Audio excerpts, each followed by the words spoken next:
Dear citizens, on the eve of demitting office of the President, I express my personal greetings and good wishes to all of you.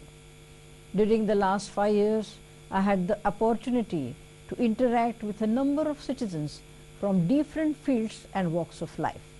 I received great respect, affection and support from you, and I convey my heartfelt gratitude.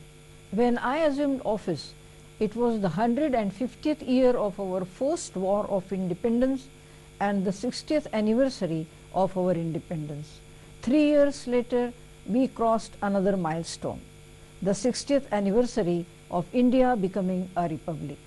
The 15th general election was held in the country in 2009.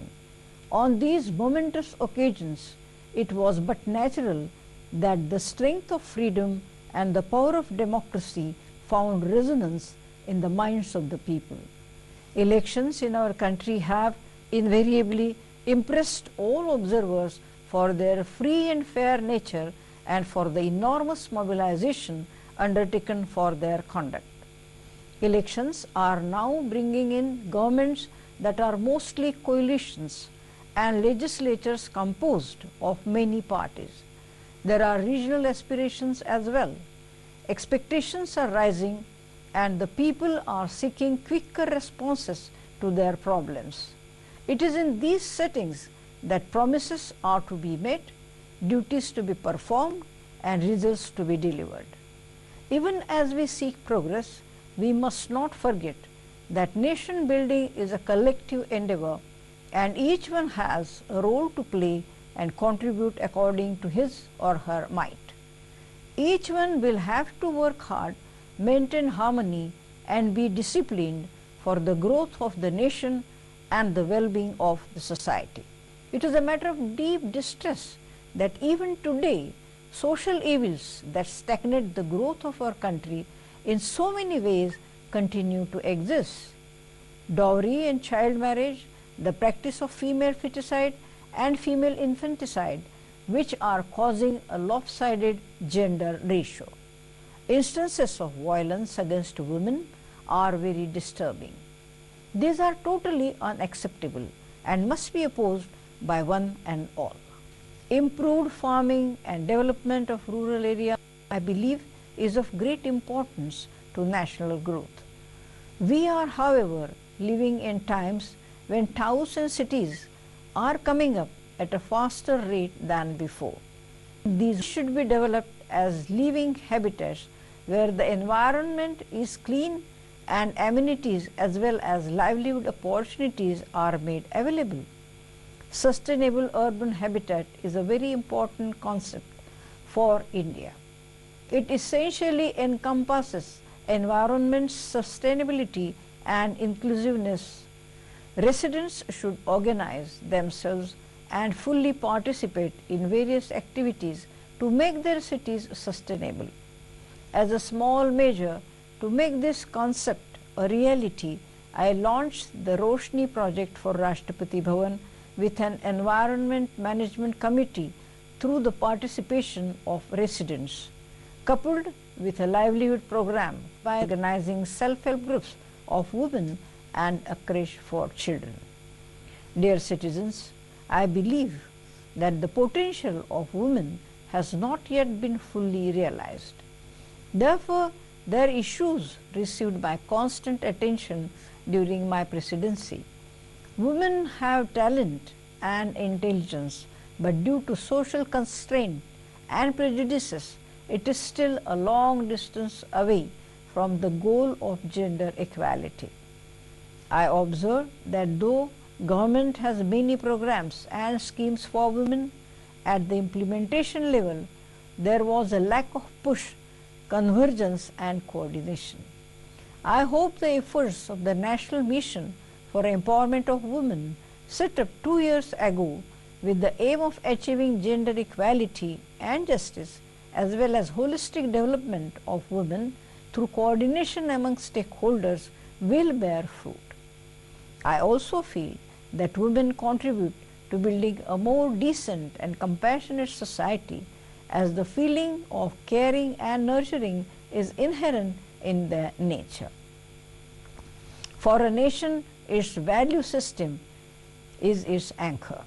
India has a long tradition of tolerance and harmony because of the very nature of its society, which is multicultural, multilingual, multi-religious and multi-ethnic. The message of love, sympathy and tolerance intrinsic to all religions and propagated by their respective saints has had a bearing on the ethos of the country. It has taught us to strive for a higher purpose. Gurudev Tagore spoke of how the future was waiting for those who are rich in moral ideas and not in mere things.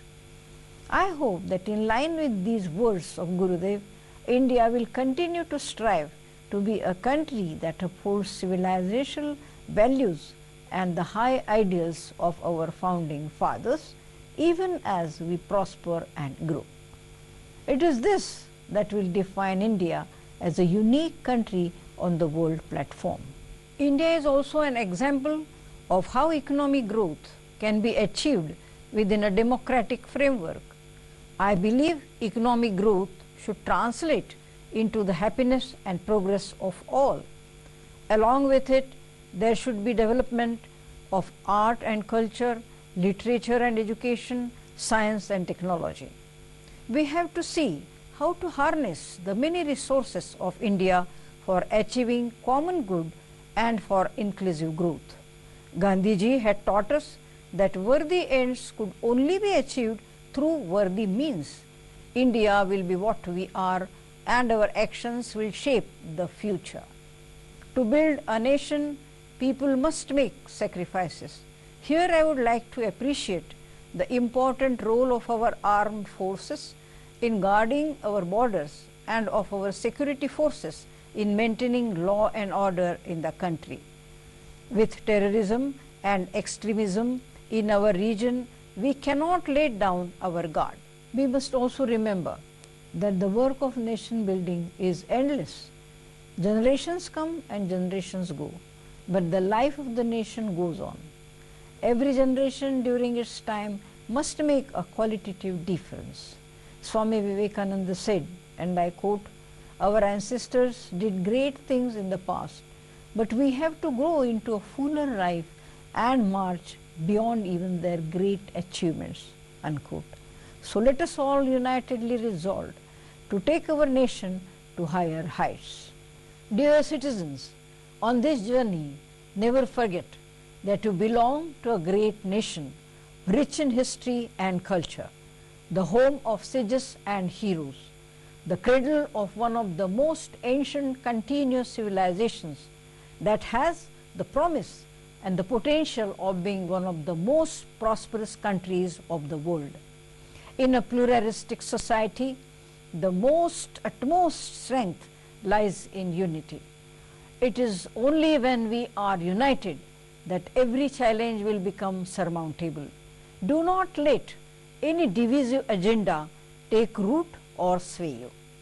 As more than 1 billion people use this collective strength to create a symphony so that the world waits to listen to you. I end with the quotation, Sangachadvam samvadadvam samvo manasi janatam, which means go together harmoniously, speak together and understand each other's minds. With these words, I wish you peace, prosperity and happiness in your lives in a prosperous India. As I step down, I once again thank you profusely for the warmth and affection showered on me. Jai Hind!